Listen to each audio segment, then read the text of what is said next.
Hello everyone, welcome back to our YouTube channel AR study classes. So हम पढ़ रहे हैं डिज़ाइन ऑफ कंक्रीट का वन शॉट। और हमने प्रीवियस लेक्चर में अपना यूनिट फर्स्ट कवर किया था, सिर्फ उसमें WSM का मैंने भी छोड़ा है।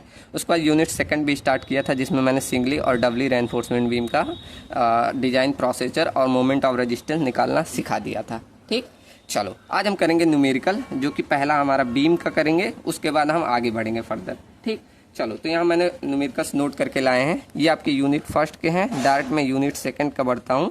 ठीक, तो यूनिट सेकंड में पहले डिज़ाइन प्रोसीजर सब पूछा है। देखो प्रोसीजर कैसे करना है, तो ये सब मैंने बता दिया। उसके बाद पहला क्वेश्चन यहाँ बन रहा है, इसको देखते हैं। ठीक, क्या कह रहा है, a rectangular beam of each 20 centimetre wide. अब देखो यहाँ गिवन डाटा लिखते जाओ, जो दिया है गिवन डाटा। ठीक, तो क्या दिया है, एक बीम दिया है जो 20 सेंटीमीटर वाइड है और 400 mm डेप्थ है, up to the centre to centre reinforcement, मतलब रेनफोर्समेंट के सेंटर से, मतलब आप ऐसे क्रॉस सेक्शन बनाएंगे, ये आपका बीम का क्रॉस सेक्शन, तो ये वैल्यू 20 सेंटीमीटर मतलब 200 mm दी गई है। और उसके बाद बोला है जो रेनफोर्समेंट है उसके सेंटर से लेकर डेप्थ कितनी है, 400 mm, मतलब ये इफेक्टिव डेप्थ डी की वैल्यू है। ठीक, उसके बाद आगे बोल रहा है फाइंड एरिया ऑफ रेनफोर्समेंट, तो हमें एरिया ऑफ रेनफोर्समेंट निकालना है जो कि रजिस्ट कर सके कितना बेंडिंग मोमेंट, 25 किलो न्यूटन पर मीटर, मतलब एम की वैल्यू दी है 25 किलो न्यूटन पर मीटर। उसके बाद M20 ग्रेड और FE 415 का आपको स्टील लेना है, मतलब आपको M20 ग्रेड का कंक्रीट, FE 415 ग्रेड की स्टील, ये आपको लेना है। आपका मेन एम क्या है, AST area of steel find करना है। ठीक, तो सबसे पहले आपका इसमें काम करना पड़ेगा, चेक करना पड़ेगा ये सिंगली रेनफोर्समेंट बीम है या डबली रेनफोर्समेंट बीम। ठीक, तो कैसे करते हैं, हमें पता है MOR बैलेंस की वैल्यू अगर ग्रेटर देन होती है MU से, तब वो हमारा कौन सा होता है, singly reinforcement beam, singly reinforcement beam. वही अगर MOR की वैल्यू लेस देन हो जाए MU से, तब वो हमारा हो जाता है डबली रेनफोर्समेंट बीम, डबली रेनफोर्समेंट बीम। इसे अंडर रेनफोर्समेंट भी बोलेंगे, अंडर रेनफोर्समेंट, इसे ओवर रेनफोर्समेंट। तो ये मैंने कल लिखवाया था। ठीक, तो यहाँ पर MU, अब इसे MU निकाल दो, इसको फैक्टर कर दोगे तो ये MU हो जाएगा। फैक्टर मतलब 1.5 से मल्टीप्लाई कर दो, फैक्टर ऑफ सेफ्टी लगा देते हैं। ठीक, तो मतलब 25 इंटू 1.5, तो ये आपका आ गया 37.5। ठीक, कितना किलो न्यूटन पर मीटर। तो MU तो यहाँ से निकाल लिए, अब निकालना है MOR, ये MOR। ठीक, ऐसे आप स्टेप डाल लिए, check the type of beam, check the type of beam, कौन सी प्रकार का आपका बीम है, सिंगली है या डबली, कैसे चेक करोगे। तो यहाँ पर MOR निकाल लो। तो MOR निकालने का फॉर्मूला क्या लिखवाया था, Q इंटू BD², ये लिखवाया था। Q की वैल्यू कैसे निकालना है, पूरा चार्ट ऐसे बनवा दिया था, FE और यहाँ Q की वैल्यू, FE ऐसे 250, FE 415, FU 500। अब इसके लिए कितना होता है 0.148 FCK, इसके लिए 0.138 FCK, इसके लिए 0.134 FCK।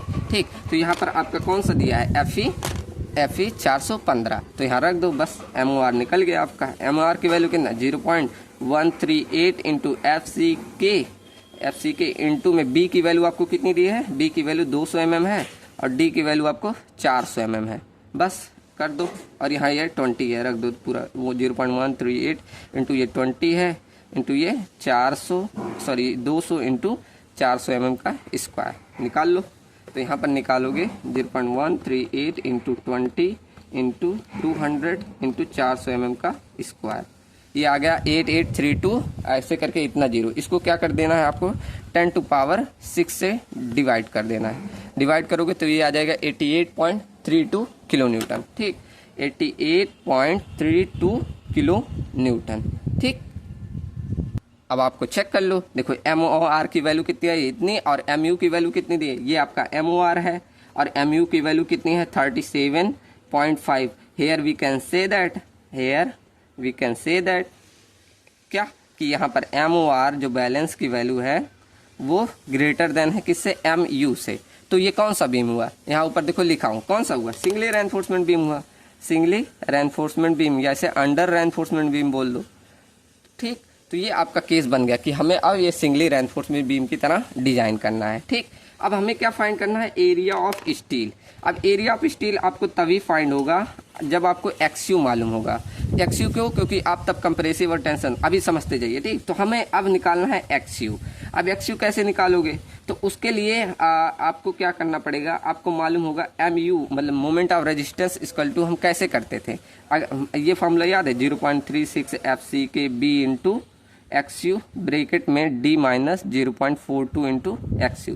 कंप्रेसिव साइड वाला मोमेंट ऑफ रेजिस्टेंस उठा लें तो यहाँ से एक्स यू हम निकाल लेंगे। कैसे, हमें एम यू की वैल्यू मालूम है कितना 37.5 into 10⁶ equal to 0.36 into f सी के की वैल्यू 20 है, बी की वैल्यू 200 mm है और एक्स यू ऐसे रहने दो, डी की वैल्यू कितना है 400 mm minus 0.42 into x you, ठीक।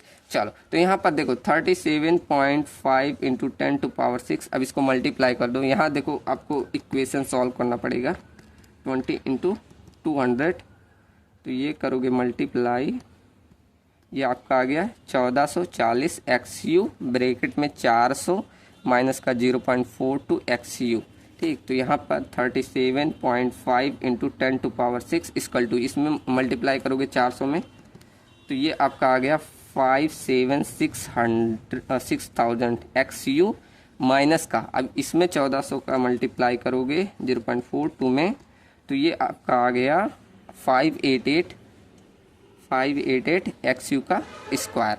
अब ये द्विघातीय इक्वेशन बन गया, इसको आपको इक्वेशन की हेल्प से सॉल्व करना है। ऐसे इक्वेशन को लिख सकते हो, देखो 588 एक्स स्क्वायर इधर आया प्लस, ये आ जाएगा माइनस 7000 एक्स यू और उसके बाद प्लस में 37.5 इंटू 10⁶ इक्वल टू 0। अब इस इक्वेशन को आपको सॉल्व करना आता है, देखो यहाँ पर मॉड में जाना है, इक्वेशन में 5 लिखा है, अब देखो ये स्क्वायर वाला थर्ड वाला बन रहा है ना, तो यहाँ पर 3 नंबर ऐसे दबा दीजिए, उसके बाद इस ए की वैल्यू पे आपको स्क्वायर वाला रख देना कितना 588, उसके बाद बी के स्थान पे माइनस में है तो माइनस में 576,000 ये रख देना, उसके बाद सी के स्थान पे जो है कितना 37.5 इंटू 10⁶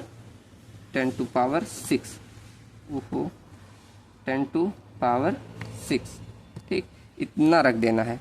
उसके बाद देखो पहली वैल्यू आपको x1 नहीं लेनी, x2 की वैल्यू आपको लेनी है, कितना आया 17.1, मतलब यहाँ xu की वैल्यू आपको क्या आ गया 17.12, इतना आपका आ गया xu। अब xu मालूम चल गया, आप एरिया ऑफ स्टील आप इजीली निकाल लेंगे, कैसे, by comparing compressive force equal to tension force, इसे स्टेप सेकंड ऐसा मान लेना, ठीक। अब यहाँ कंप्रेसिव फोर्स का फॉर्मूला क्या होता है 0.36 एफ सी के B into x u equal to 0.87 f y into A S t. अब मुझे यही एरिया ऑफ स्टील चाहिए, निकाल लो, ठीक। सब वैल्यू मालूम है, देखो 0.36 इंटू एफ सी के की वैल्यू 20 इंटू बी की वैल्यू कितना 200, एक्स यू की वैल्यू कितना 17.12 equal to 0.87 into F Y की value 415 into A S T. तो यहाँ से इसको सॉल्व करोगे A S T equal to देखो कितना है, इसको 0.36 इंटू में 20 इंटू 200 इंटू में 70.12, ये इधर का हो गया।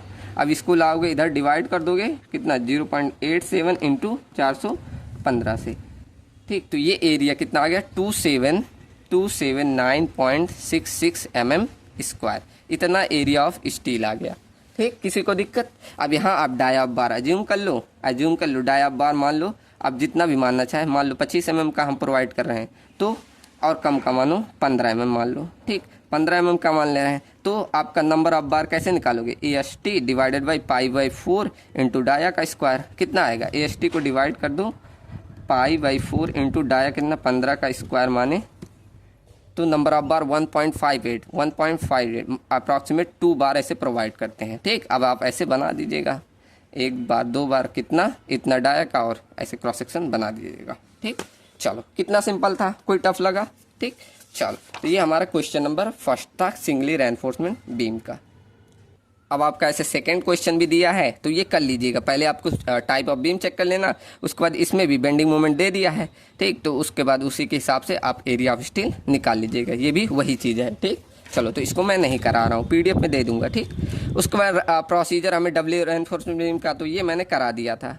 अब बढ़ते हैं क्वेश्चन पे, तो क्वेश्चन नंबर 6 आपका है determine the ultimate moment of resistance of W reinforce, मतलब अब आपको एमओआर निकालना है, जैसे एनालिसिस करना है, ठीक। एनालिसिस का स्टेप याद है, वही करना है, ठीक। चलो देखो क्वेश्चन में पहले क्या दिया है वो नोट कर लेते हैं, फिर हो जाएगा। क्या कह रहा है, determine the ultimate moment of resistance, मतलब MOR की value of A Dabali reinforcement. ये ध्यान दो, ये डबली रेनफोर्समेंट बीम बोल दिया है, और इसमें विड्थ की वैल्यू इतनी, डेप्थ इतना दिया है, और डी डैश मतलब ये इफेक्टिव कवर दिया है आपको, डी डैश की वैल्यू इतना, एरिया ऑफ स्टील इतना दिया है, और area of steel in compressive side में इतना, FY की वैल्यू इतना दिया है, FCK की वैल्यू इतना दिया है। ठीक, चलो लिखो, मैं एक बार लिख दूँ सब डाटा। गिवन क्वेश्चन नंबर 2 में करा रहा हूँ जो, तो ये आपका गिवन डाटा। अगर आपके पास कोई भी ऐसे क्वेश्चन आए जैसे नहीं आ रहा तो आप मेरे पास भेज दीजिएगा, ठीक, मैं बाद में करा दूंगा। यहाँ पर स्मॉल बी की वैल्यू कितना 350 mm दिया है, उसको इफेक्टिव डेप्थ दिया है 550 mm। ठीक, उसके बाद आपका डी डैश की वैल्यू दी है 60 mm। उसके बाद एरिया ऑफ स्टील दिया है 5 बार, वो भी कितना 32 mm डाया के। ठीक, 32 mm डाया के। उसके बाद कंप्रेसिव साइड में 3 बार दिया है, वो भी 25 mm डाया के। ठीक, उसके बाद आपका क्या दिया है, FY और FY ग्रेड कितना 415 और FCK ग्रेड कितना 25। ठीक, इतना आपको दिया गया है डाटा। ठीक, चलो तो सिंपल प्रोसीजर है आपका, जो जो स्टेप बताया था वही वही स्टेप फॉलो करिए। क्या स्टेप नंबर फर्स्ट आपको निकालना होता है critical axis critical axis depth निकालना, मतलब एक्सयू लिमिट की वैल्यू। अब एक्सयू लिमिट कैसे निकालते थे, उसका फॉर्मूला लिखा हुआ था K/D करके, जहाँ पर K की वैल्यू कैसे निकाल लेते, K बराबर हमारा होता था 700/1100 प्लस में 0.87 FY, ये K बराबर होता था, जिसकी वैल्यू हम डायरेक्ट ग्रेड ऑफ स्टील और यहाँ पर K की वैल्यू निकाल लेते हैं। जैसे FE 250 है, FE 415 है, FE 500। तो इन सब के लिए वैल्यू मैंने बता दी थी।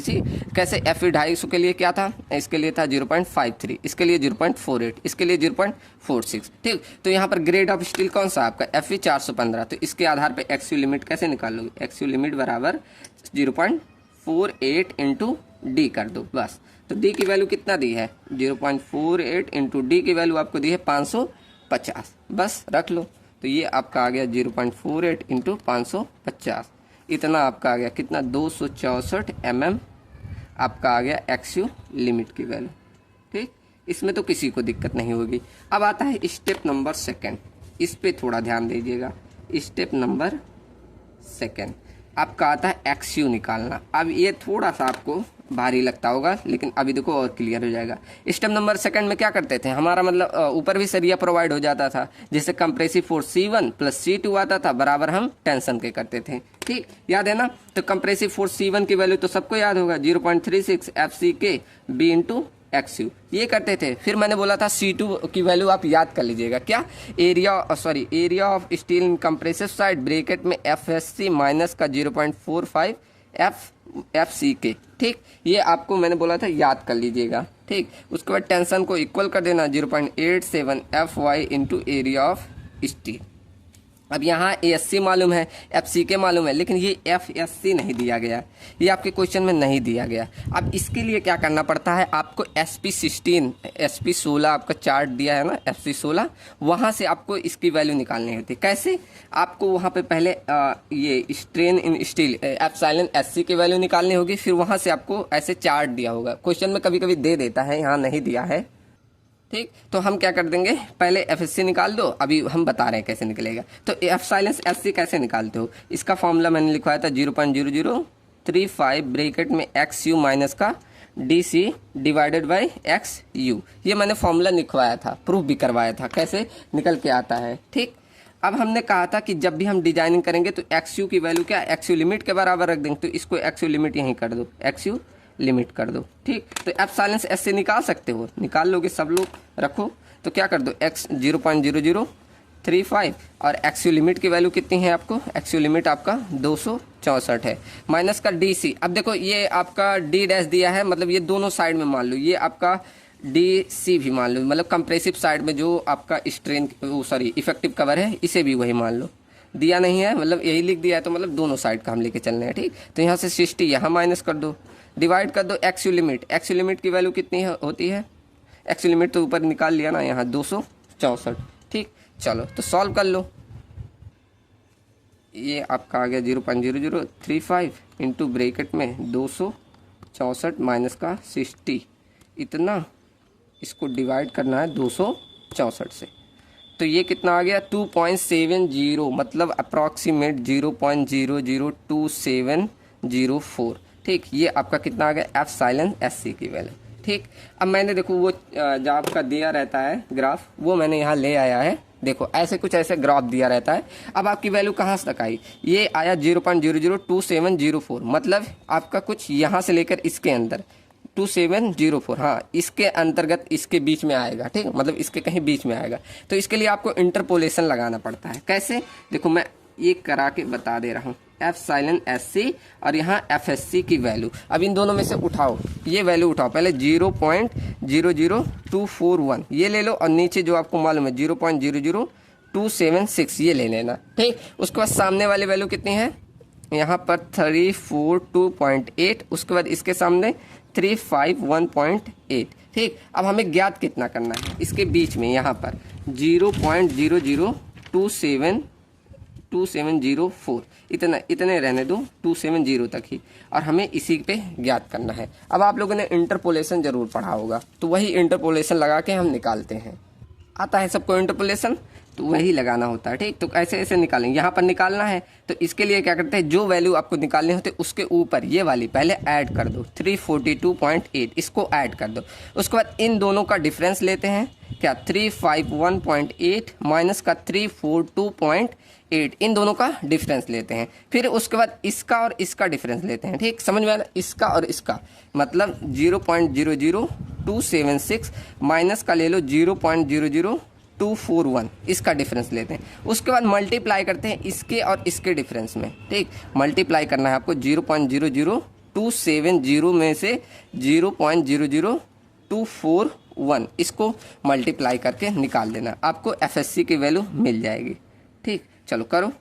तो ये पहले मैं ब्रैकेट वाला कर दूं, ब्रैकेट वाला करोगे 351.8 माइनस का 342.8, ठीक, डिवाइडेड बाई, चलो मैं कर दूं जल्दी से।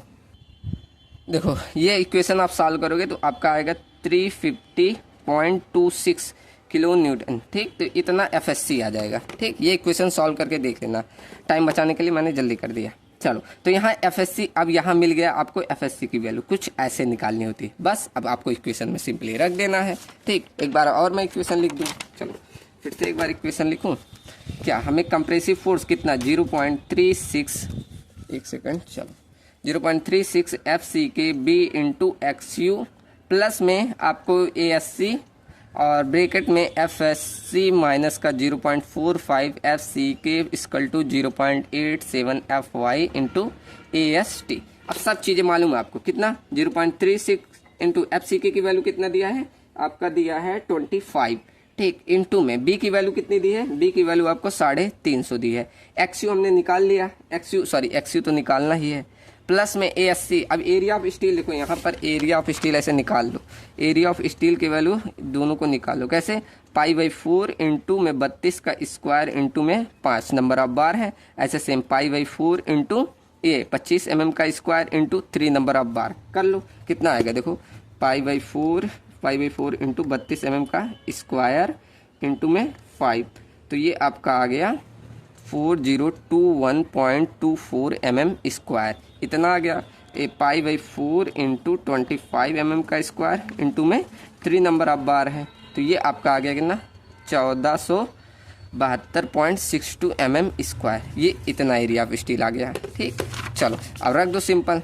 Area of steel in compressive side में कितना आया 1472.62, ब्रैकेट में FSC की वैल्यू अभी हमने निकाल ली कितना 350.26 माइनस 0.45 FCK की वैल्यू कितनी है 25 इक्वल टू 0.87 इंटू FY की वैल्यू 415, और एरिया ऑफ स्टील टेंशन में कितना है 402124, इतना है। ठीक, सिंपल। अब इसको यहाँ सॉल्व करो, रख के इधर ले आना। ठीक, चलो पहले सॉल्व कर दे रहा हूँ।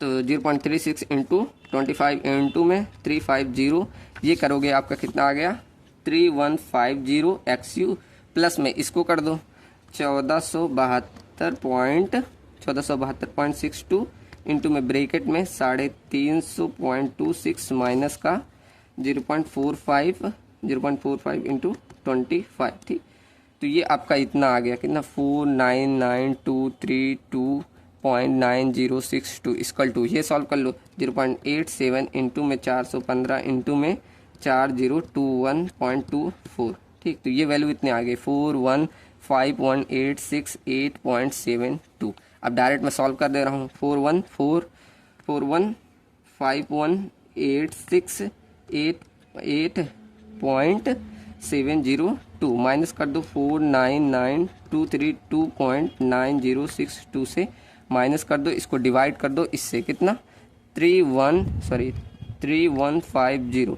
तो ये आपका आ गया एक्सयू, कितना एक्सयू की वैल्यू आपकी आ गई 302.42। ये आपका एक्सयू आ गया।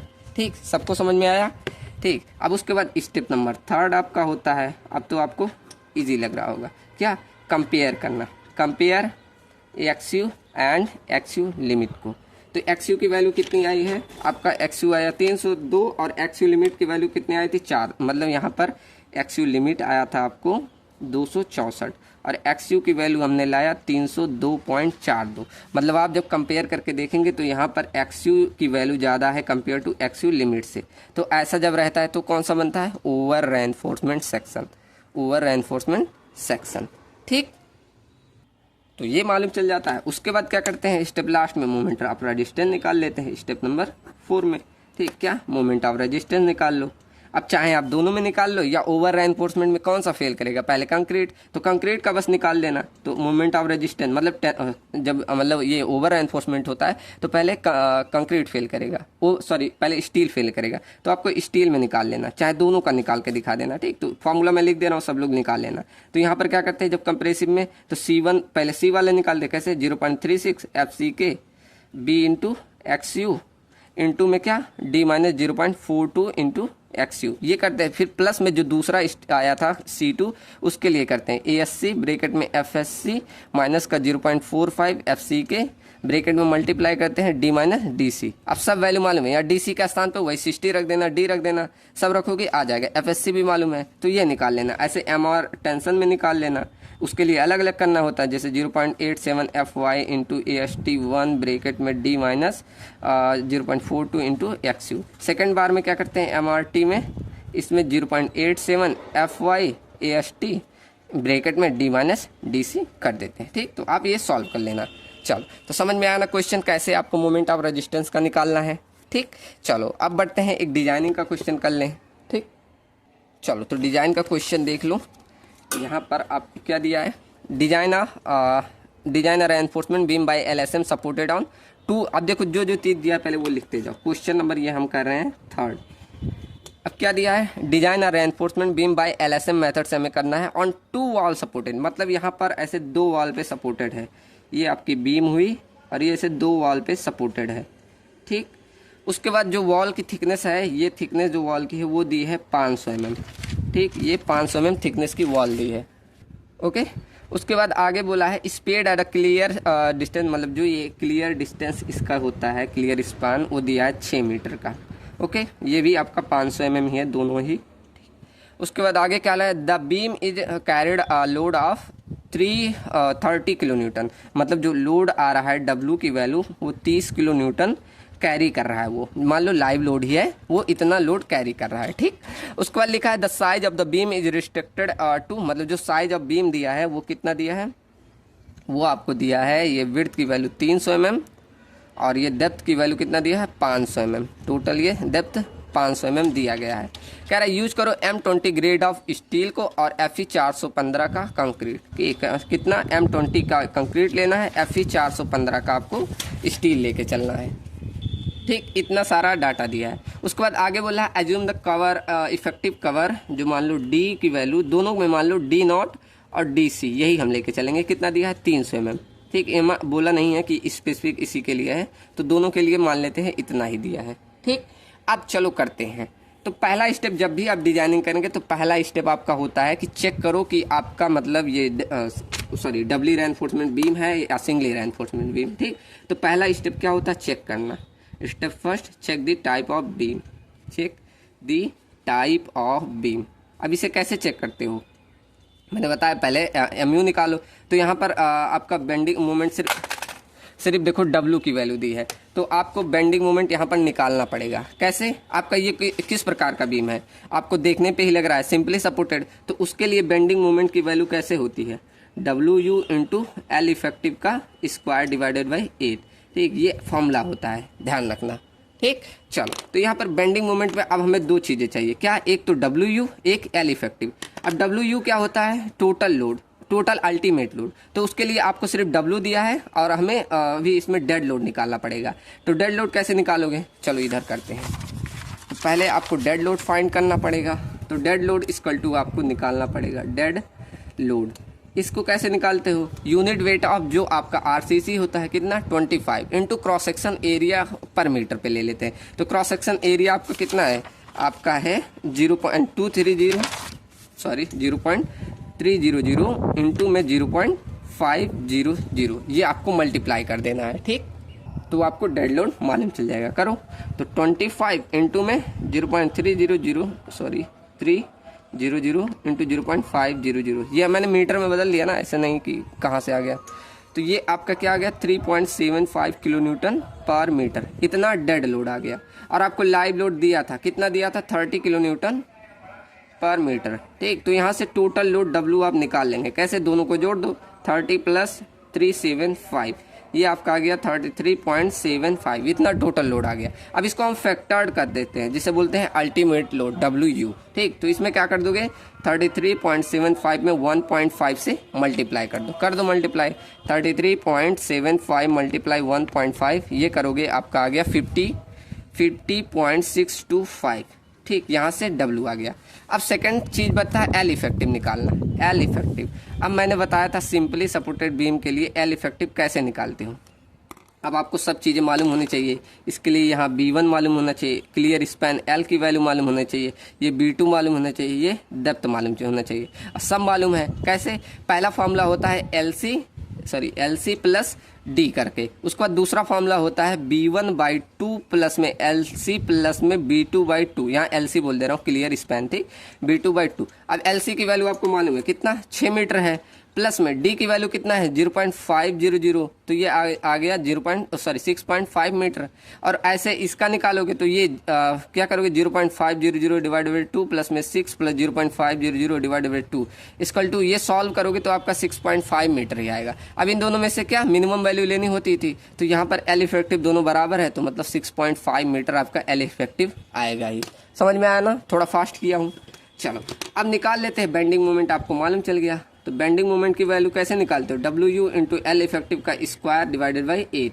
In case of simply supported का ये फॉर्मूला है। ठीक, तो WU की वैल्यू कितना हो गया 50.625 इंटू L इफेक्टिव की वैल्यू 6.5 का स्क्वायर डिवाइडेड बाई 8। सॉल्व कर लो, तो ये करोगे 50.625 इंटू में 6.5 का स्क्वायर इतना आएगा, और इसको डिवाइड कर दो 8 से। ठीक, तो ये आपका बेंडिंग मोमेंट कितना आ गया 2673, इतना नहीं आना था, देखो 50.625 इंटू 6.5 का स्क्वायर, ये इतना, वो मैंने लग रहा है पॉइंट नहीं लगाया था, डिवाइड कर दो 8 से, तो ये आपका आ जाएगा, सही आया 267.36, इतना आपका आ गया बेंडिंग मोमेंट किलो न्यूटन पर मीटर। ठीक, तो पहला तो बेंडिंग मोमेंट आपने निकाल लिया। अब सेकंड निकालना होता है MOR, उसके बाद उसी में कंपेयर कर देते हैं। सेकंड हमें क्या निकालना है, MOR मोमेंट ऑफ रेजिस्टेंस, मतलब जैसे मोमेंट ऑफ बैलेंस भी बोलते हो, QBD स्क्वायर, इस फॉर्मूले से निकाल लेते हैं। अब यहाँ Q की वैल्यू हमने लिखवा दिया था पूरा। ठीक, डायरेक्ट में कौन सा ग्रेड है, FE 415, इसके लिए क्या होता है 0.138 FCK होता है, याद है ना।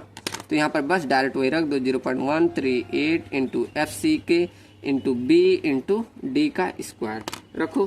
तो यहाँ पर रख दोगे 0.138 इंटू FCK, आपका ग्रेड कितना था 20 था शायद, एक बार देख लो 20 ही था, कितना था FCK 20 ही है। ठीक, चलो 20 इंटू में B की वैल्यू आपको कितनी थी 300 mm, 0.300 इंटू D की वैल्यू कितना था 0.500। ठीक, तो ये इसका स्क्वायर कर दो, यहाँ ये मत करो, इसको mm में ही रखा जाता है, इंटू 500 का स्क्वायर। ठीक, चलो सॉल्व कर लो, कितना आ रहा है 0.138 इंटू में 20 इंटू में 300 इंटू में 500 का स्क्वायर, ये इतना आ गया कितना 207,000 करके आएगा। एक बार और मैं चेक कर लूँ क्या 0.138 इंटू FCK की वैल्यू 20 इंटू B की वैल्यू कितनी है 300 इंटू में आपका D की वैल्यू कितना है 500 का स्क्वायर। ठीक, चलो तो ये आपका आगे इतना ही आ रहा है। ठीक, इसे 10 टू पावर 6 से डिवाइड कर दो तो ये कितना आ गया 207 किलो न्यूटन पर मीटर। ये इतना मोमेंट ऑफ रेजिस्टेंस आ गया। अब हमें क्या पता है कि यहाँ हम देख सकते हैं here we can say that क्या कि यहाँ पर जो आपका क्या बेंडिंग मोमेंट की वैल्यू है MOR बैलेंस की वैल्यू जो है वो ग्रेटर देन है बेंडिंग मोमेंट से, ग्रेटर देन है। ठीक, तो यहाँ पर ये कौन सा बीम हो गया डबली रेनफोर्समेंट बीम।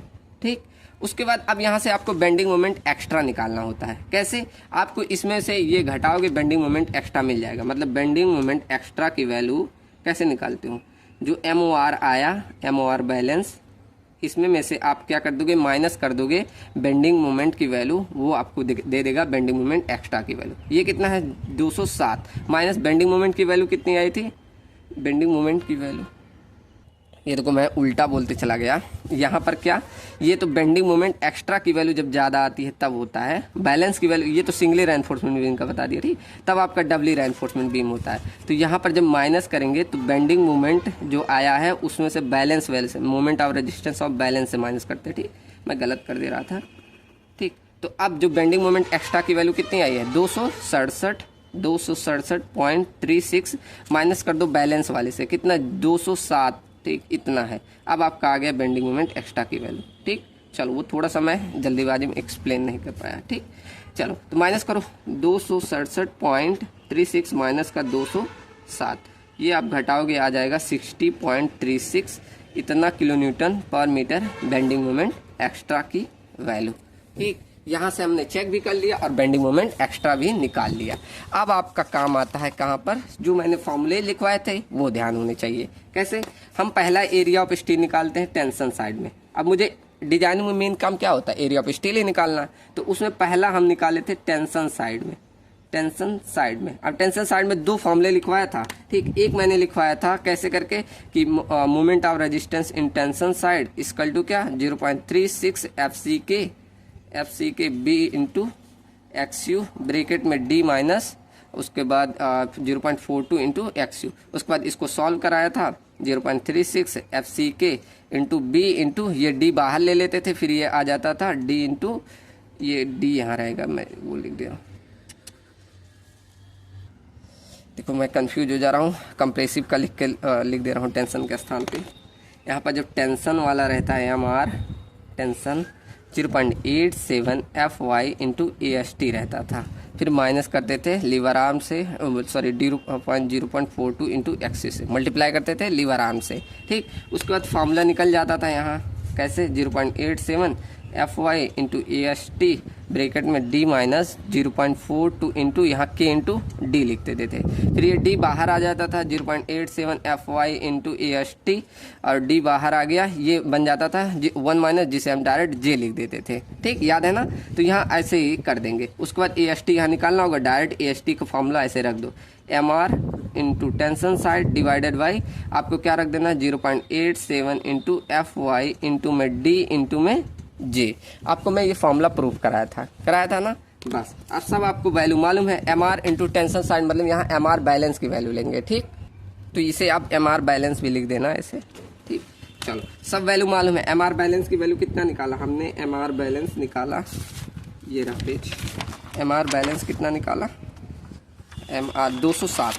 ठीक, तो यहाँ रख दो 207 इंटू इसे 10 टू पावर 6 से मल्टीप्लाई कर देना, ये न्यूटन पर mm में हो जाएगा। ठीक, डिवाइडेड बाय 0.87 इंटू FY की वैल्यू 415 और यहाँ D की वैल्यू आपको कितना दिया था, D आपका दिया था क्वेश्चन में 500 mm या 550 mm। ठीक, यहाँ D आपको कितना है 500 mm। ठीक, इंटू अब J की वैल्यू आपको ऐसे निकालना पड़ेगा, ये वाला रख के इसे 1 माइनस 0.42 इंटू K की वैल्यू। अब K की वैल्यू ग्रेड ऑफ स्टील से रख सकते हैं, यहाँ ग्रेड ऑफ स्टील 415 है तो कितना रख देंगे 0.46 रख देंगे। ठीक, सॉल्व कर लो, ये आपका आ गया। ठीक, पहले नीचे वाला इक्वेशन सॉल्व कर दूँ, ये देखो 207 into 10 to power 6 divided by 0.87 into में 415 इंटू 500 इंटू 500 इंटू में ब्रैकेट लगाओ ब्रैकेट में 1 माइनस 0.42 इंटू में 0.46। ठीक, ये आपका आ जाएगा कितना 4567.57। ठीक, इसको आप डिवाइड कर लो। अब इसको 207 इंटू 10⁶ से डिवाइड करोगे 45 इन पॉइंट में 57 इससे करोगे तो ये वैल्यू आपको आ गई। ये गलत आ रहा है यार, एक बार फिर से ये नीचे वाला सॉल्व करें। देखो 207 पॉइंट कितना 207 इंटू 10⁶। ठीक, इसको क्या करते हैं डिवाइड करना है 0.87 इंटू 415 इंटू 500 इंटू में ब्रैकेट में 1 माइनस 0.42 इंटू 0.46। ठीक, तो ये वैल्यू आएगी इतना, डायरेक्ट ऐसे कर दो 421.23 mm²। ठीक, ये आपका एरिया ऑफ स्टील फर्स्ट आ गया, AST1 आता है। ठीक, अब AST2 का मैंने फॉर्मूला बताया था, AST2। बस यहाँ पर जो MR बैलेंस है वहाँ पर क्या लिख देना है आपको, बेंडिंग मोमेंट एक्स्ट्रा की वैल्यू। ठीक, बेंडिंग मोमेंट एक्स्ट्रा।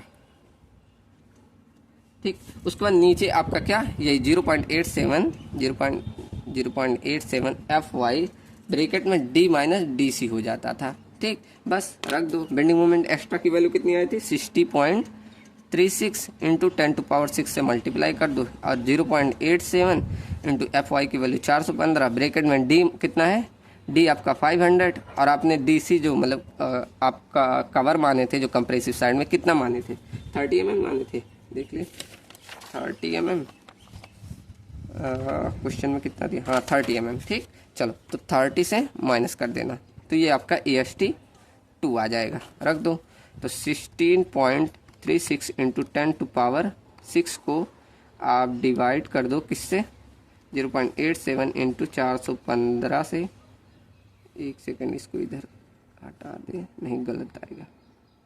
ओहो 63.36 इंटू 10⁶ को डिवाइड कर दो इसको 0.87 इंटू 415 इंटू में ब्रैकेट 500 माइनस क्या, इसको डायरेक्ट ऐसे लिख दूँ 470 ही ना।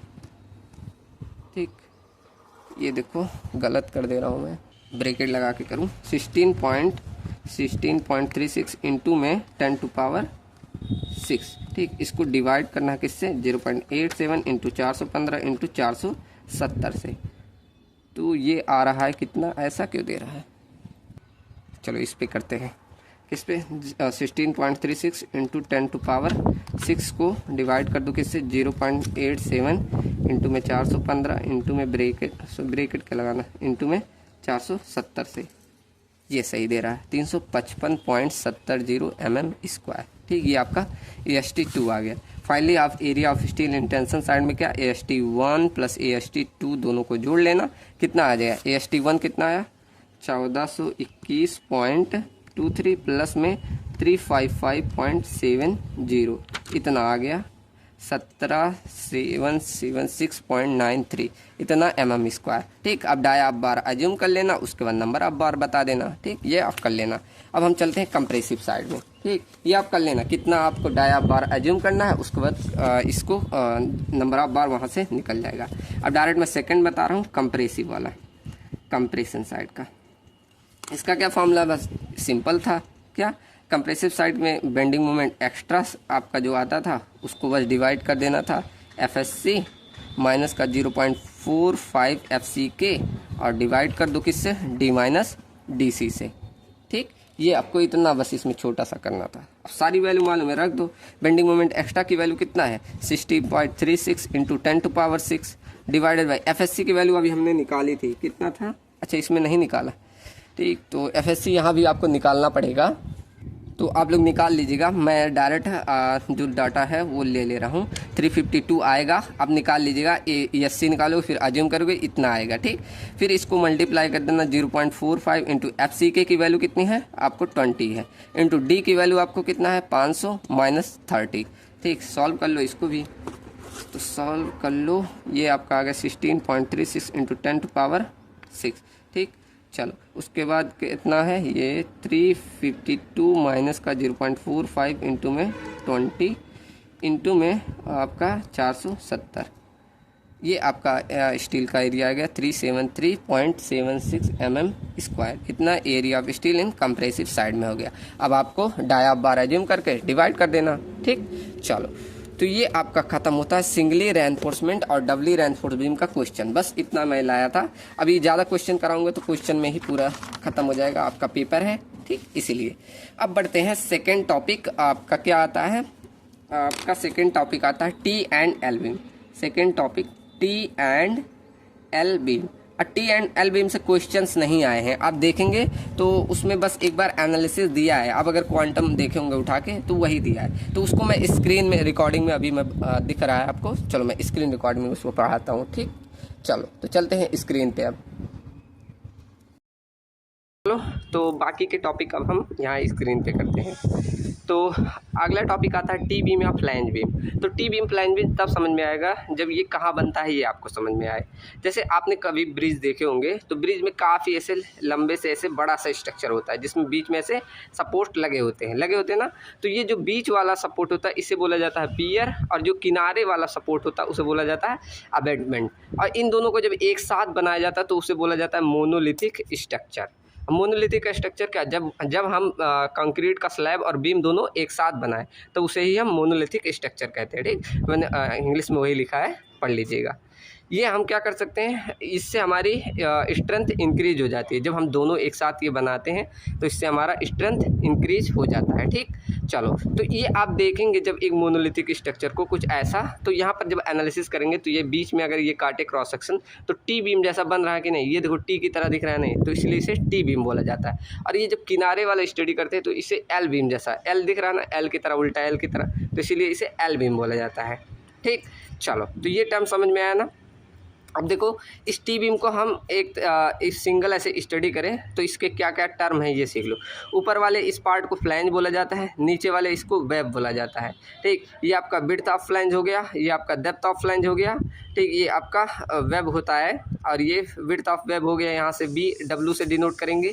और यहाँ से यहाँ तक की डेप्थ को, जो यहाँ जैसे बीम में होता था वैसे सेम, अगर इसके सेंटर से यहाँ सरिया प्रोवाइड करते हैं, यहाँ से यहाँ तक का डेप्थ लेंगे तो स्मॉल डी, जिसे इफेक्टिव डेप्थ बोलते हैं। ठीक, इसमें जब लोड लगता है तो आपका देखो कुछ ऐसे बीम बेंड करता है, और जो इफेक्टिव पार्टिसिपेट करता है लोडिंग को उसे इफेक्टिव विड्थ बोलते हैं। ऐसे इसको कैलकुलेट करना पड़ता है। अब ये आइसोलेटेड स्ट्रक्चर है कि मोनोलिथिक, उसके लिए अलग अलग फार्मूला होता है। अब यहाँ आइसोलेटेड के लिए, आइसोलेटेड मतलब ऐसे सिंगल ही बना है, आइसोलेटेड मतलब ऐसे सिंगल के लिए इफेक्टिव विड्थ का फार्मूला क्या होगा, और मोनोलिथिक मतलब एक साथ बना है तब इफेक्टिव विड्थ का क्या फार्मूला होगा। देखो यहाँ पर लिखा हुआ है effective width for isolated and T and L beam के लिए। तो ये कभी पूछ ले तो ये फार्मूला होता है L0 upon B plus 4 plus में BW। ठीक, ऐसे एल बीम के लिए बस 0.5 यहाँ आगे लगा दोगे, एल बीम का हो गया। ठीक, चलो अब ये छोड़िए। ऐसे आपका अगर मोनोलिथिक स्ट्रक्चर हो तब उसके लिए क्या होता है, कुछ ये फॉर्मूला होता है, टी बीम के लिए एल बीम का। एक बार देख लेना। ठीक, कभी पूछा नहीं गया, 2 नंबर में पूछ सकता है ये। ठीक, अब की बार पेपर एकदम अलग आ रहा है तो पूछ सकता है। चलो अब बढ़ते हैं एनालिसिस पे। आपका यही एक है जो क्वांटम में मैंने देखा, यही बस दिया है तो मैं बस यही पढ़ा रहा हूँ। ठीक, आपका एल बीम से नहीं पूछा है, ना इसका डिजाइनिंग से आता है, यही बस एनालिसिस से आप कर लिए तो ये कवर हो जाएगा। ठीक, चलो तो इसमें एनालिसिस में सेम जो स्टेप फॉलो करते हैं वही स्टेप फॉलो होगा, बस इसमें 3-4 केसेस बन जाते हैं। क्या देखो, गिवन डाटा में आपको dimension, grade of concrete, grade of steel ये दे देगा। इसमें हमें मोमेंट ऑफ रेजिस्टेंस निकालना होता है। कैसे, तो पहला स्टेप आपका जब आप एनालिसिस करते हैं तो क्या रहता है, एक्स लिमिट निकालना है। एक्स लिमिट कैसे निकाल लेते हो, के इंटू डी करके। के की वैल्यू हमारा ये फॉर्मूला हो जाता है जो कि हमने एक पूरे ग्राफ में ऐसे बता दिया है। ठीक, तो पहले स्टेप में तो किसी को नहीं दिक्कत होगी, लेकिन सेकंड स्टेप में अब यही आपका थोड़ा सा काम बढ़ जाता है। क्या, इसमें 3 केसेस बनते हैं। केस नंबर फर्स्ट देखते हैं कि अगर आपका एक्स यू, जो आपका न्यूट्रल एक्सिस की डेप्थ है वो कम है डेप्थ ऑफ फ्लैंज से। डेप्थ ऑफ फ्लैंज क्या है, ये वाली वैल्यू है, ये आपका डेप्थ ऑफ फ्लैंज, इससे ये वाली वैल्यू बड़ी है और एक्स यू की वैल्यू छोटी है। ठीक। तो उस केस में हम एनालिसिस करते हैं सेम एज अ जैसे रेक्टेंगुलर सिंगली रेनफोर्समेंट बीम की हो वैसे ही करना है। ठीक। केस ध्यान रखना क्या कि अगर आपका डेप्थ ऑफ फ्लैंज ज़्यादा है, ये डेप्थ ऑफ फ्लैंज ज़्यादा है और ये न्यूट्रल एक्सिस की डेप्थ कम है, तो same as a singly reinforcement beam की तरह डिज़ाइन करना है। लेकिन ये चेक भी करना पड़ता है। कैसे? अब देखो इस कंडीशन में हम कैसे same as a singly reinforcement beam की तरह डिज़ाइन करेंगे। तो in this condition neutral axis will lies within the flange, flange के अंदर ही लाइज कर रहा है ना, आपका ये फ्लैंज होता है उसके अंदर ही हमारा देखो न्यूट्रल एक्सिस लाई कर रहा है ना। ठीक। चलो अब देखो मैंने बोला कि इसमें सेम एज अ किसकी तरह एनालिसिस करना है, सिंगली रेनफोर्समेंट बीम में। तो उसमें एक्स यू कैसे निकालते थे, कंप्रेसिव फोर्स को टेंशन फोर्स के बराबर कर देते थे। तो कुछ ये फॉर्मूला आ जाता था क्या, 0.87 FY अपॉन AST, अब 0.36 FC के। बस यहाँ ध्यान देना बी की जगह बी इफेक्टिव लिखना है, जो कि इसके लिए ये फॉर्मूला हो जाएगा, ये आइसोलेटेड का लिखा है। ठीक। तो ऐसे आपको निकालना है एक्स यू, उसके बाद आगे कंपेयर कर देना एक्स जो आ जाएगा एक्स यू और एक्स यू लिमिट का, उसके बाद मोमेंट ऑफ रेजिस्टेंस निकाल लेना है। लेकिन अगर यहाँ एक्स यू जब आप फाइंड कर रहे हैं, एक्स यू की वैल्यू आई, कहीं ये एक्स यू की वैल्यू एक्सीड कर गई दी डेप्थ ऑफ लाइन से, तब ये होता है केस। अगर ये हो गया तब आपको वहाँ केस नंबर सेकंड में जाना। केस नंबर फर्स्ट क्लियर हुआ ना कैसे करना है, आपको फिगर सेम वैसे ही बनाना है। यहाँ कंप्रेसिव फोर्स और ये कंप्रेसिव फोर्स टेंशन फोर्स यही सब लेना है। ठीक। तो पहला केस तो सबको क्लियर हो जाता है। अब केस नंबर सेकंड वही बन रहा है जो आपके मन में विचार आया कि कहीं अगर डेप्थ ऑफ फ्लैंज से ज़्यादा हो गया एक्स यू, मतलब ये आपका टी बीम था, अब आपका जो डेप्थ ऑफ फ्लैंज है ये इतना डेप्थ ऑफ फ्लैंज होता है, यहाँ से नीचे कहीं बनने लगा, मतलब अब आपका जो न्यूट्रल एक्सिस की डेप्थ है वो यहाँ बनने लगी, इतने डेप्थ पे। देखो ये बनाया हुआ लाइन ना, यहाँ बनने लगी। तो उस केस में क्या करते हैं, हम दो पार्ट में इसे तोड़ लेते हैं। एक में क्या करते हैं, इस वाले पार्ट को निकाल लेते हैं, देखो यहाँ निकाल के कर दिया। एक में इस वाले पार्ट को जोड़ के यहाँ कर देंगे, ये जो बचा इतना वाला पार्ट, देखो जो ये इतना पार्ट बचा, ये वाला और ये वाला, इन दोनों को जोड़ के एक साथ यहाँ बना देते हैं। ठीक। उसके बाद ऐसे सिंगल एक बार इसका स्टडी करेंगे, एक बार इसका। ठीक। चलो तो पहले इसका देखते हैं, इसको डायग्राम फर्स्ट बोल देना। देखो डायग्राम फर्स्ट, इसको डायग्राम सेकंड। तो diagram first same as a जैसे आपका कंप्रेसिव फोर्स टेंशन फोर्स वो तो चेंज नहीं होगा, सेम कैसे C1 की वैल्यू 0.36 FC के B इंटू एक्स यू, ये तो आपका डायग्राम फर्स्ट से हो गया। ऐसे T1 की वैल्यू आपका आ जाएगा 0.87 FY into AST, same as a जैसे प्रीवियस करे हो। डायग्राम फर्स्ट में कोई दिक्कत, ऐसे ही करना है। ठीक। ये वाला अब डायग्राम सेकंड में देखो, इसमें हम जाते हैं फ्रॉम डायग्राम सेकंड। एक सेकंड, देखो इस डायग्राम में अब ध्यान देना। तो इसमें अब निकालते हैं कंप्रेसिव फोर्स अलग आएगा, C2 और T2, मतलब यहाँ तो C1 और T1 जैसे आप पिछले बार किए वैसे ही, लेकिन यहाँ पर कंप्रेसिव फोर्स अलग हो जाता है। तो कंप्रेसिव फोर्स निकालने का फॉर्मूला क्या मैंने बनाया था, स्ट्रेस इनटू एरिया, यही बताया था ना। तो C2 की वैल्यू ऐसे निकल जाएगी। C2 में स्ट्रेस क्या, जो आपका कंप्रेसिव फोर्स का स्ट्रेस होता है कितना, 0.45 FC के। अब एरिया, ये वाला एरिया, तो ये वाला एरिया आपको निकालना पड़ेगा, ये इतना एरिया। ठीक। तो ये एरिया कैसे निकाल सकते हो, ये पूरी विड्थ ऑफ फ्लैंज है, उसमें में से क्या करते हैं, इतना माइनस कर देते हैं BW, इनटू में ये डेप्थ से मल्टीप्लाई कर देना। ठीक। समझ में आया। देखो पूरी ये विड्थ है, इसमें में से इतना हम निकाल दे रहे हैं, इतना पार्ट हम निकाल दे रहे हैं, ये इतना पार्ट हम निकाल दे रहे हैं। ठीक। तो बच रहा है सिर्फ इतना और इतना, कितना, सिर्फ इतना बच रहा है, इतना। ठीक। तो ये इतना जोड़ के इतना मतलब जोड़ना है, एरिया निकालना है। तो कैसे करना है, देखो पूरा आपको विड्थ ऑफ फ्लैंज में से BW घटा देंगे, उसके बाद जितनी डेप्थ है मल्टीप्लाई कर दोगे, एरिया आ जाएगा। ठीक। समझ में आया ना। तो यहाँ से हम ऐसे C2 निकालेंगे। T2 में कोई चेंज नहीं होगा, बस वहाँ एरिया ऑफ स्टील की जगह पे एरिया ऑफ स्टील T2 लिख देना। ठीक। सिंपल। समझ में आया ना कैसे हमें फोर्सेस निकालने हैं। जब फोर्स निकाल लिए बस एनालिसिस कर दो, क्या कंप्रेसिव फोर्स को टेंशन फोर्स के बराबर कर देना और C1 प्लस C2 करके T1 T2 ऐसे बराबर करके कर दीजिएगा। कंप्रेसिव फोर्स C1 और कंप्रेसिव फोर्स C2 दोनों को इक्वल करके यहाँ से XU का मान ले आना। ठीक। ले आएंगे ना। चलो अगर यहाँ एजम्पशन सही हो गया, मतलब XU की वैल्यू ग्रेटर देन DF हो गई, तो आपका सही है। उसके बाद आप एनालिसिस करिए और मोमेंट ऑफ रेजिस्टेंस निकाल लेना। ठीक। निकाल लेंगे। चलो उसके बाद अगर यहाँ पर देखो एक केस और यहाँ बनता है, यहाँ पर ये देखते हैं, साथ में ये भी देखा जाता है कि डेप्थ ऑफ फ्लैंज की वैल्यू लेस देन है 3/7 टाइम ऑफ XU। इससे इसका मतलब जो आपका ये जहाँ से पैराबोलिक बनता है, हमने निकाला था ना 3/7 XU मान निकाला था वहाँ पर, तो ये यहीं से क्या करता है, पैराबोलिक होने लगता है।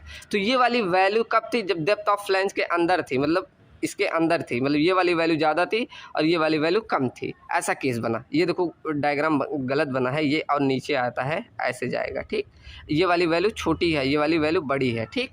अगर ये केस क्या हुआ, केस में अब ये क्या हुआ, डेप्थ ऑफ फ्लैंज ये बड़ा हो गया और ये वाली वैल्यू छोटा। ये तो केस वही बन रहा है कि XU की वैल्यू एक्सीड कर रही है, मतलब XU यहीं बन रहा है। अब क्या, जहाँ से ये पैराबोलिक होना था तो वो इसके अंदर आ गया या फ्लैंज के अंदर, तब केस क्या होता है, तब इसमें भी वैसे 2 पार्ट में तोड़ोगे, एक में इसे स्टडी करोगे। बस यहाँ पर अब क्या करना पड़ता है, ये वाला डेप्थ अलग लिया जाता है जिसे बोला जाता है Y2, ठीक। तो ये इतना बस 2 केस ध्यान रखिए। अभी इतना एग्जाम टाइम में फार्मूला आपको ध्यान नहीं हो पाएगा, ठीक। बस केस ध्यान रखिए कि थर्ड केस ऐसे बनता है, उसमें भी हम अलग से ऐसे YF की वैल्यू IS कोड द्वारा ये दी गई फार्मूला, फिर C1 C2 सेम एज निकालते हैं, फिर डायग्राम 2 से इसे निकालते हैं, फिर दोनों को कंपेयर कर देना है, ठीक। तो ऐसे टी बीम का एनालिसिस ये हो जाता है। एक बार देख लीजिएगा, ऐसे समझ में आएगा तो अच्छी बात है, ठीक। नहीं तो यहाँ तक केस 2 तक तो काफ़ी आसान होता है, किसी को दिक्कत नहीं। केस 3 भी ऐसे सेम ही है, बस C1 C2 कर देना है, ठीक। चलो, आशा करता हूँ सबको समझ में आया होगा। चलो अब बढ़ते हैं सीयर डिजाइनिंग, ठीक। तो अब ये हम इसमें जो थ्योरी वाला पोर्शन है जितना यहाँ करा सकता हूँ करा दूंगा। अभी न्यूमेरिकल जो आएगा, न्यूमेरिकल मैं लिख के बताऊंगा, ठीक। चलो तो बढ़ते हैं सीयर डिजाइनिंग में। अब देखो सीयर डिजाइनिंग क्या होता है, पहले समझो सीयर क्या होता है। तो सीयर क्या होता है, सीयर एनफोर्समेंट कहाँ प्रोवाइड किया, इन द फॉर्म, देखो बीम में जो प्रोवाइड किया जाता है सीयर एनफोर्समेंट को रजिस्ट करने के लिए एज ए स्टीरअप्स के रूप में प्रोवाइड किया जाता है। कोई भी पूछे बीम में मतलब सीयर कौन रजिस्ट करता है, तो हमेशा स्टीरअप बताना, ठीक। चलो, और ये नोट पॉइंट है कि हमारा जो स्लैब होता है और बीम, उसमें कोई भी सीयर डिजाइनिंग ज़रूरत नहीं, वहाँ सीयर आता ही नहीं। अगर आता है तो वहाँ हम डेप्थ को इंक्रीज़ कर देते हैं, ठीक। तो वहाँ हम डेप्थ को इंक्रीज़ कर देते हैं, ठीक। अब सीयर क्या होता है, टेंजेंशियल मोशन, दो सरफेस के बीच, ऐसे आपका ये सरफेस है ये सरफेस, इसमें फोर्स लगाओगे तो जो टेंजेंशियली यहाँ मोशन होता है उसी को हम सीयर बोलते हैं। सीयर स्ट्रेस का फॉर्मूला टा V/A, ये हम लेके चलेंगे, अभी आगे काम आएगा। सीयर स्ट्रेस डिस्ट्रीब्यूशन VA/Y बार अपन IB, इससे हम निकालते हैं फार्मूला। फिर आपका ये डायग्राम बनता है कि आपने ऐसे पढ़ा होगा, अब तक जब प्रिज्मेटिक बीम बनाते थे तो वहाँ पर पढ़ा होगा आपने सोम में कि ऐसे कुछ पैराबोलिक बनता है जिसमें बीच में tau maximum shear 3/2 tau average का, ऐसा आपने सोम में पढ़ा होगा। लेकिन जब RCC का स्ट्रक्चर पढ़ते हैं तो वहाँ कंप्रेसिव फोर्स के ऊपर ये पैराबोलिक बनता है और नीचे रेक्टेंगुलर बनता है, ठीक। ये स्ट्रक्चर ध्यान रखिएगा, ठीक। चलो, अब ये बीम में कितने प्रकार का मतलब आपके सीयर आते हैं, तो flexure shear, torsion shear, punching shear, ये पंचिंग सीयर हम उसमें पढ़ेंगे फुटिंग में, ठीक। तो इतने प्रकार के सीयर आते हैं। चलो, अब सीयर फेलियर कितने प्रकार के होते हैं ये भी ध्यान दे दो। पहला diagonal compressive fear, diagonal tension fear. अब डायगोनल कंप्रेसिव फियर का जो कंप्रेसिव जोन में फेल करता है वही हमारा डायगोनल कंप्रेसिव सीयर फेलियर कहलाता है, ठीक। Concrete in the compression zone में वही क्रश हो जाता है हैवी कंप्रेशन लोड के कारण और उसमें सडनली हमें फेलियर देखने को मिलता है। ये क्यों फेल करता है, the failure can be rectified at the designing stage. इसे हम डिजाइनिंग स्टेज पे ही रेक्टिफाइड कर पाएंगे। अभी हम देखेंगे जब स्टेप, तो वहाँ और अच्छे समझ आएगा, ठीक। चलो, तो to avoid this failure main steel is provided at top end, इस प्रकार के फेलियर को अवॉइड करने के लिए क्या हम टॉप और बॉटम पे सरिया प्रोवाइड कर देते हैं। अब ऐसे टेंशन रेनफोर्समेंट, ये क्या है, जब टेंसाइल जोन में फेलियर आएगा तब हमारा होगा। ये हमारा मेनली 45 डिग्री पर देखने को मिलता है। Diagonal tensile failure can not be prevented alone, ठीक। अगर मतलब ये आ जाता है तो इसे हम नहीं प्रिवेंट कर पाएंगे अकेले, ठीक। इसीलिए हम इसमें क्या सीयर रेनफोर्समेंट प्रोवाइड करते हैं रजिस्ट करने के लिए, ठीक। इसमें मतलब बीम का डेप्थ तो बढ़ा के इससे नहीं कर सकते, इसके लिए आपको स्टीरस प्रोवाइड करना पड़ता है। उसके बाद आता है आपका फ्लेक्सर फेलियर, ऐसे फ्लेक्सर सीयर फेलियर क्रैकिंग, ठीक। ये सब पढ़ लेना थ्योरी में। अब यहाँ नोट पॉइंट लिखा है, एक देख लो क्या लिखा है कि अगर आपका सपोर्ट का है अंडर कंप्रेशन कंडीशन में, तो वहाँ पर क्रिटिकल सेक्शन जो बनता है वो डी डिस्टेंस बनता है, कहाँ से, फेस ऑफ कॉलम की दूरी पे, ठीक। ये ध्यान रखना, अभी ये सब डिजाइनिंग में और अच्छे समझ में आएगा। ये सब ध्यान देना ना कि सपोर्ट अगर अंडर टेंशन है तो क्रिटिकल सेक्शन कहाँ बनेगा, फेस पे बनेगा, ठीक। रीजन क्यों हम प्रोवाइड करते हैं सीयर एनफोर्समेंट को, तो डक्टिलिटी इंप्रूव करने के लिए, डायगोनल टेंशन को रजिस्ट करने के लिए, क्रैक डेवलप ना हो क्रीप की वजह से, तो इन सब के लिए हम सीयर एनफोर्समेंट प्रोवाइड करते हैं। ये रीजन पूछ लेगा, ठीक, तो आपको बताना पड़ेगा। चलो अब बढ़ते हैं सीयर डिजाइनिंग। यहाँ मैं स्टेप बता दे रहा हूँ क्योंकि अभी टाइम वेस्ट होगा, ज़्यादा कराऊंगा, कितना लॉन्ग लेक्चर चला जाएगा, लिख लिख कर बताऊंगा, ठीक। तो अभी मैं इसी पे एकदम क्वेश्चन करा दूंगा, ठीक। डायरेक्ट आपका न्यूमेरिकल भी हो जाएगा और यहाँ स्टेप का रिवीजन हो जाएगा। चलो, तो स्टेप में आप ध्यान दीजिए, आपका cross section, dimension, grade of concrete steel, area of steel, ये सब आपको दे देगा। ठीक, आपको यहाँ पर डिजाइन करना है शियर रेनफोर्समेंट, और शियर रेनफोर्समेंट हम डिजाइन करते हैं, स्पेसिंग निकालना होता है, मेन हमारा ये मोटा है। ठीक, चलो, तो स्टेप फर्स्ट आपका काम होता है नॉमिनल शियर स्ट्रेस निकालने का। अब नॉमिनल शियर स्ट्रेस को टॉवी या टॉवी यू से भी डिनोट करते हैं। ठीक, इसको कैसे निकालोगे, तो tau v equal to shear stress equal to क्या होता है, shear force upon area, area को हम बी इंटू डी लिख दे रहे हैं। ठीक, यहाँ बी यू इक्वल टू हम निकालते हैं जैसा आपका बीम है। अब देखो यहाँ WL/2 लिखा है, मतलब सिंपली सपोर्टेड बीम के लिए ये निकाल लिया है शियर। ठीक, ऐसे आपका बीम के हिसाब से आपको यहाँ शियर निकाल लेना है। तो ये शियर हो गया, और ये क्या आप ऐसे निकालेंगे, सिंपली सपोर्टेड बीम का ये हमने एग्जाम्पल लेके चला है। ठीक, यहाँ देखो लिखा है VU क्या, आपका फैक्टर्ड शियर फोर्स, मतलब आप यहाँ पर 1.5 से मल्टीप्लाई कर दिए, यहाँ 1.5 लिख सकते हैं। ठीक, तो फैक्टर्ड शियर फोर्स, और यहाँ विड्थ ऑफ बीम होता है B, और D आपका होता है depth of effective depth of beam. ठीक,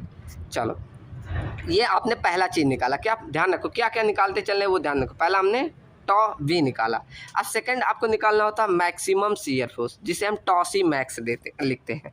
अब इसके लिए IS कोड ने पूरा चार्ट दे रखा है। अगर ये चार्ट आपको ना ध्यान रहे तो ये फॉर्मूला ध्यान रखना, 0.63 √FC के, उसी के हिसाब से हर ग्रेड के लिए जितनी ग्रेड ऑफ कंक्रीट है उसके लिए यहाँ टॉसी मैक्स निकाल लेंगे। ठीक, अब इसमें हम जब टॉसी मैक्स मिल गया तो हम केस देखते हैं क्या, कि tau c max depend on the grade of, ये तो कंक्लूजन लिख दिया कि टॉसी मैक्स की वैल्यू किस पे, ग्रेड ऑफ स्टील पे डिपेंड है। देखो फॉर्मूले में लिखा है ना, यहाँ ग्रेड ऑफ कंक्रीट होना चाहिए, देखो गलत लिखा है, ग्रेड ऑफ कंक्रीट लिख देना। ठीक, चलो, अब देखो केस नंबर फर्स्ट और केस नंबर सेकंड। अगर आपका टॉसी मैक्स की वैल्यू ज़्यादा है किससे, टॉवी से, जो हमने पहला निकाला, ये पहला टॉवी से, अगर ये वाली वैल्यू कम है और ये वैल्यू ज़्यादा है, तब तो आपका बीम मतलब सेफ है, उसमें कोई भी डायगोनल कंप्रेसिव फेलियर नहीं आएगा। अभी हमने देखा ना क्या होता है डायगोनल कंप्रेसिव फेलियर, तो अगर ये केस बन रहा है तो कोई भी मतलब फेलियर नहीं आ रहा है। लेकिन अगर ये टॉसी मैक्स कम आ गया और टॉवी की वैल्यू ज़्यादा आ गई तो वहाँ पर डायगोनल कंप्रेसिव फेलियर हो जाएगा। तो इस केस में क्या करना है, आपको डेप्थ की वैल्यू बढ़ा देना है। तो this is can be identified the design stage, इसे हम जब डिजाइनिंग करेंगे तभी हमें मालूम चल जाएगा। ठीक, तो and can be prevented by the redesigning.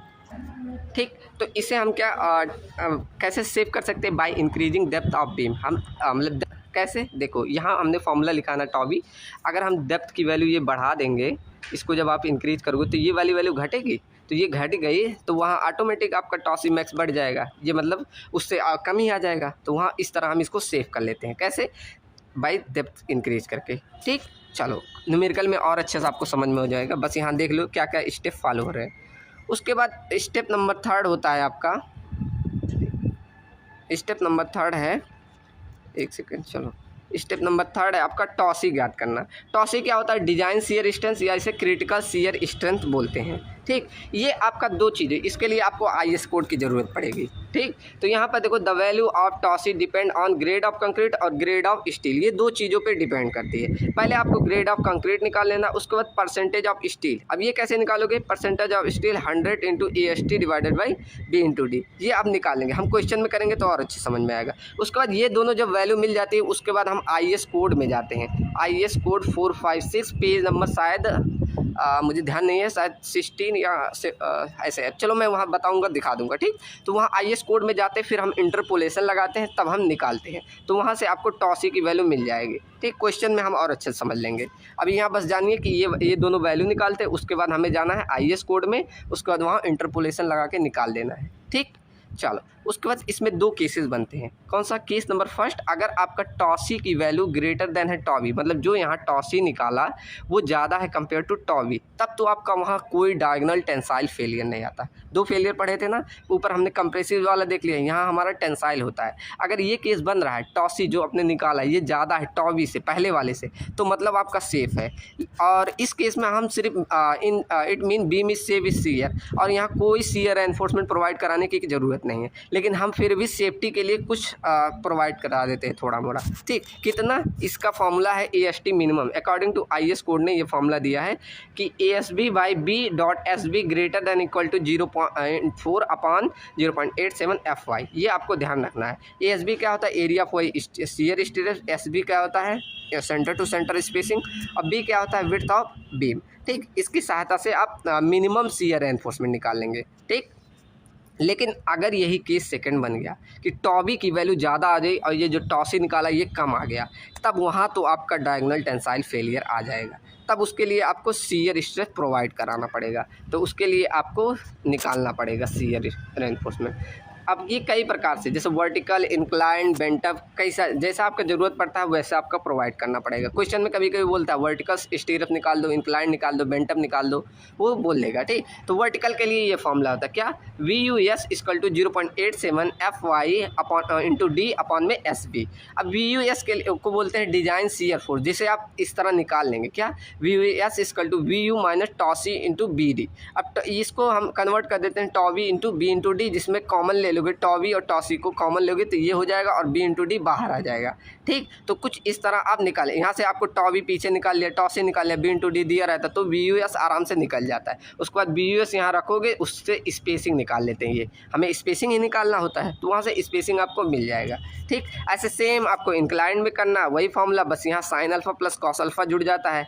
ऐसे आप बेंट अप में निकाल लीजिएगा 0.87 FY into ASB into sine alpha, ये आपका बेंट अप के लिए हो जाता है। तो एक ही निकालना होता है, वो आपके जैसा पूछे क्वेश्चन में। अगर आपको स्ट्रेंथ पूछ ले, मतलब स्ट्रेंथ ऑफ सपोर्ट सेक्शन, तो ये तीनों निकालना पड़ेगा, मतलब ये स्ट्रेट वाला, इंक्लाइंड वाला और एक VUC निकालना पड़ता है। ये तीनों निकाल के जोड़ोगे तो ये सपोर्ट सेक्शन का स्ट्रेंथ मालूम चल जाता है, ठीक।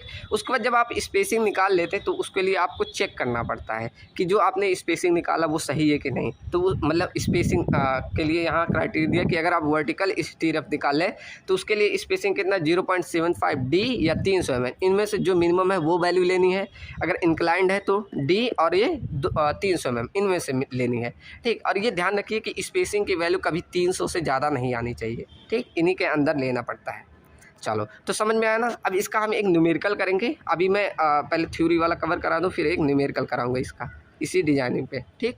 चलो तो अभी न्यूमेरिकल कराता हूँ। चलो तो अगला पढ़ते हैं। इसके बाद आपका लास्ट टॉपिक था बॉन्ड स्ट्रेंथ, या इसे डेवलपमेंट लेंथ भी बोलते हैं, ठीक। चलो तो देखो बॉन्ड एंड डेवलपमेंट लेंथ को देखते हैं। अब हम RCC का स्ट्रक्चर बनाते हैं तो उसमें कंक्रीट और स्टील हम प्रोवाइड करते हैं, तो हमेशा हम एक अजम्पशन लेके चलते हैं कि स्टील और कंक्रीट में एक परफेक्ट बॉन्ड रहे, ठीक। अब बॉन्ड क्या होता है, ये अडेजन होता है, adhesion between concrete and steel, जो कि हमारा रजिस्ट करे स्लीप ना हो, वही हमारा बॉन्ड कहलाता है, ठीक। समझो ये अगर आपका मतलब आपने प्रोवाइड किया, आपने ये कंक्रीट में, और ये बाहर निकल जा रहा है तो थोड़ा सा टेंशन लगने पे तो कैसा हो जाए, वहाँ स्ट्रक्चर फेल कर जाएगा। तो यही इसीलिए हम अजम्पशन लेके चलते हैं कि इनमें एक परफेक्ट बॉन्ड रहे, ठीक। अब दो प्रकार की स्टील आपने देखी होगी, एक माइल्ड स्टील, एक HYST स्टील। तो माइल्ड स्टील क्या एकदम ऐसे प्लेन होती है, इसमें कोई मैकेनिकल रिब्स नहीं प्रोवाइड किए जाते। HYST स्टील आपने देखा होगा, ये आपने ऐसे मैकेनिकल रिब्स प्रोवाइड करते हैं। इससे क्या इसका बॉन्ड बढ़ जाता है, ये देखो एक रिब्स जिसे मैकेनिकल रिब्स भी बोला जाता है, ये प्रोवाइड कर दिया जाता है, ठीक। तो ये बॉन्ड क्या रिस्पॉन्सिबल होते हैं, ट्रांसफ़र करते हैं स्ट्रेस को कहाँ से, स्टील टू कंक्रीट में, ठीक। कंक्रीट पे जो भी स्ट्रेस आप मतलब ये सब ट्रांसफ़र करने में काम करती हैं, ठीक। तो bond develop due to setting और ये तो वही जब सूख जाएगा तभी तो बॉन्ड डेवलप होगा, ये लिखा है, ठीक। तो बॉन्ड डेवलप होने का कारण क्या है, केमिकल एडेजन की वजह से, friction due to concrete and steel, ये तो सिर्फ माइल्ड स्टील में हुआ। लेकिन आपका HYST स्टील में मैकेनिकल रेजिस्टेंस जिसे रिप्स आपने बोला वो प्रोवाइड करते हैं। तो ये तीन कारण होते हैं बॉन्ड डेवलप होने का, ठीक। चलो अब ये सब लिखा है, केमिकल एडेजन क्या होता है, फ्रिक्शन, मैकेनिकल रेजिस्टेंस क्या होता है, ये सब लिखा है, देख लेना, ठीक। अब हम कह रहा कि कैसे बॉन्ड स्ट्रेंथ को आप बढ़ा सकते हैं, क्या क्या करके। तो पहला तो आप HYST स्टील बढ़ा देंगे, जैसे माइल्ड के स्थान पे उसको लगाएंगे तो रिप्स की वजह से बॉन्ड कितना 60% तक बढ़ जाएगा, ठीक। सेकंड आप higher grade of concrete choose करिए, तब भी अगर कवर को बढ़ा देंगे तब भी बॉन्ड बढ़ेगा। हाई ग्रेड ऑफ स्टीरअप्स प्रोवाइड करें तब भी, अगर मैकेनिकल रिप्स वही जो यहाँ पर कहा वही चीज़, ठीक। तो इन सब से आप क्या करेंगे, बॉन्ड स्ट्रेंथ को बढ़ा सकते हैं।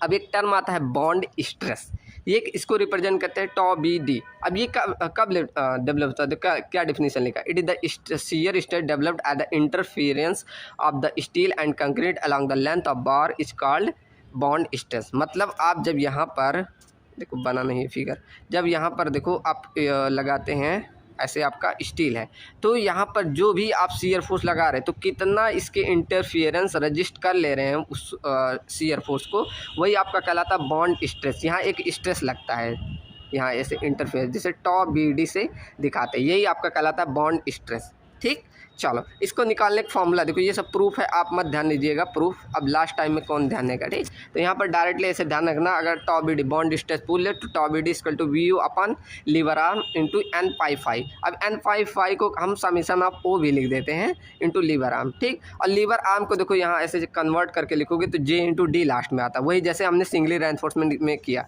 तो कभी कभी ऐसे भी लिख देता है tau B D equal to V U upon summation of O into J into D. ठीक, ये हमने जो निकाला ये हमारा होता है टॉ बी डी डेवलप्ड। अब एक चीज़ होता है टॉ बी डी परमिसिबल, मतलब कितना लिमिट तक आपको प्रोवाइड करना है, ये कैसे निकालोगे। तो इसके लिए IS कोड ने सब चीज़ दे दिया है। अगर माइल्ड स्टील है तो इतना होता है हर ग्रेड के लिए, अगर आपका HYSD है तो बस इसी माइल्ड स्टील में 60% बढ़ा दो। ठीक, कैसे करना है देखो, यहाँ एक न्यूमेरिकल दिया भी है। उसके बाद अगर यही केस आपका किस में है, HYSD इन कंप्रेशन के केस में, सॉरी माइल्ड स्टील इन कंप्रेशन के केस में, तो वहाँ पर हम 25% सिर्फ बढ़ाते हैं, लेकिन वही HYSD इन कंप्रेशन में है तो 60% प्लस 20% बढ़ाते हैं। ठीक, तो कैसे करना है देखो, यहाँ पर एक न्यूमेरिकल लिया गया है। जैसे देखो अगर आपका इतना ग्रेड है 415, तो टॉ बी डी की वैल्यू हमें बोला है कैलकुलेट करो, तो टॉ बी डी की वैल्यू कैसा हो जाता है देखो, पूरा शुरू से बताऊँ कि इसके अकॉर्डिंग हमारा M25 के लिए यहाँ से लेंगे तो कितना आ जाएगा 1.4, तो इसके लिए तो ये हो गया कि जब हम टेंशन लेके चल रहे हैं तब, लेकिन वही HYSD बार है तो हमें 60% बढ़ाना है, मतलब 60% अगर निकालोगे तो 1.6 टाइम, तो इसमें बस ऐसे मल्टीप्लाई कर दो, टॉ बी डी इतना आ जाएगा। अगर वही केस किस में हो गया, कंप्रेशन के केस में, तो हमें वो अगर यहाँ पर इस केस में हम लास्ट में देखो कंप्रेशन केस में HYSD कंप्रेशन के केस में, तो वहाँ 25% प्लस 65%, ये देखो 60 लिख दिया हूँ, यहाँ 60 लिख देना, 0 लिख देना। ठीक, तो उसके केस में ये आ जाएगा 2.8। ठीक, चलो तो ये कर लेना, ऐसे आपको निकालना होता है। चलो समझ में आया, ये रिलेशन हटा दो। चलो ये न्यूमेरिकल दिया है, ध्यान देने ना, अभी मैं न्यूमेरिकल कराऊंगा। ठीक, चलो अभी एक चीज़ और आता है डेवलपमेंट लेंथ। ये देखो ये क्या होता है, ये उतनी मिनिमम लेंथ होती है कि इसमें मतलब इम्बेंड करने की, अगर आप टेंशन फोर्स लगाएं तो बाहर ना निकले, यही आपकी डेवलपमेंट लेंथ होती है, मतलब कितना लेंथ अंदर ही प्रोवाइड करना है।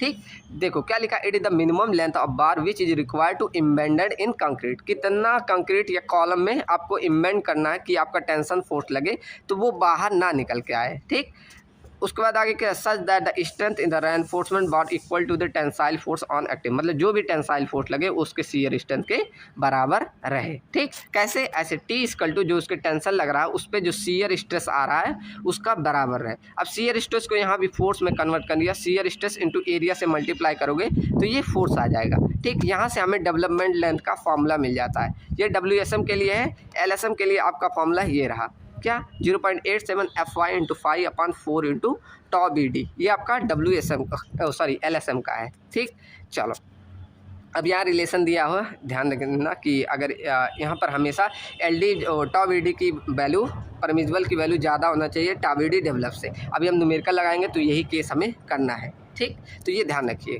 अब हमें ये जो टॉ बी डी परमिसिबल है ये कैसे, ये तो डेवलप हमने निकाल लिया, अगर परमिसिबल निकालना है तो इसके लिए देखो यहाँ से नहीं लिया का वो पेज, देखो ये देखो, हाँ ये फॉर्मूला आता है, ये हमें लेना पड़ता है। ठीक, तो ये अभी न्यूमेरिकल करूँगा तो वहाँ और क्लियर हो जाएगा।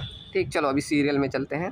तो यहाँ हमने क्या डेवलपमेंट लेंथ पढ़ लिया, ओके, और यहाँ हम केस पढ़ लिए कि हमें टॉ बी डी परमिसिबल की वैल्यू ज़्यादा होना चाहिए टॉ बी डी डेवलप से। ठीक, और हम LD की वैल्यू ऐसे कुछ निकाल सकते हैं, ये हमने देख लिया। चलो अब देखो ये हमारा बोल रहा है कि बॉन्ड स्ट्रेस हमारा लीनियरली होता है, ऐसे कंसीडर करते हैं, ये सब छोड़िए। चलो अब बढ़ते हैं, जैसे हर केस वहाँ पर पढ़ा कि टेंशन के केस में आपको ऐसे निकालना, सेम कोई फॉर्मूला में चेंज नहीं। ठीक, लेकिन अगर वही आपका कंप्रेशन में आ जाएगा तो टॉ बी डी यहाँ पर वही वैल्यू बस क्या करते हैं 1.25 से मल्टीप्लाई, 25% इंक्रीज करना पड़ेगा कंप्रेशन में, वही HYSD रहेगा तो 60% और HYSD इन कंप्रेशन में तो 60% प्लस 25%, तो ये फॉर्मूला आ जाता है। ठीक, तो ऐसे ध्यान देना ना, ये फॉर्मूला यहाँ पर वही पे एक क्वेश्चन दिया है, देख लेना ये क्वेश्चन, यहाँ पर वही पूरा एक टेबल में लिख दिया हूँ। ठीक, अब यही पूरा रिलेशन निकल के एक फॉर्मूला आता है, जैसे टॉ बी डी डेवलप से और LD को, इन दोनों को अगर हम रिलेट करेंगे तो यहाँ हमें एक फॉर्मूला मिलता है क्या, LD equal to MU upon VU plus में L0। ये ध्यान रखना, सेफ्टी पर्पज़ के लिए इसे बोला जाता है टॉ बी डी परमिसिबल, कितना परमिसिबल लेंथ हमें लेके चलना है। ठीक,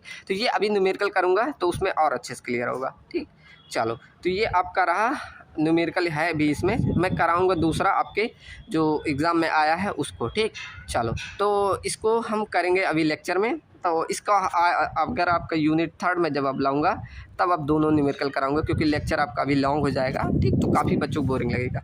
तो मिलते हैं कल यूनिट 3 में। उसमें पहला हमारा काम रहेगा सीयर डिजाइनिंग और आपका ये बॉन्ड स्ट्रेस, इन दोनों का न्यूमेरिकल करना। ठीक, तो ये हमारा रिमेनिंग टॉपिक बचा है, इसे हम यूनिट 3 में करेंगे। आज इसे मैं यहीं छोड़ता हूँ। ठीक, चलो कैसा लगा लेक्चर ज़रूर बताइएगा। मिलते हैं नेक्स्ट वीडियो में। Thank you and thanks for watching.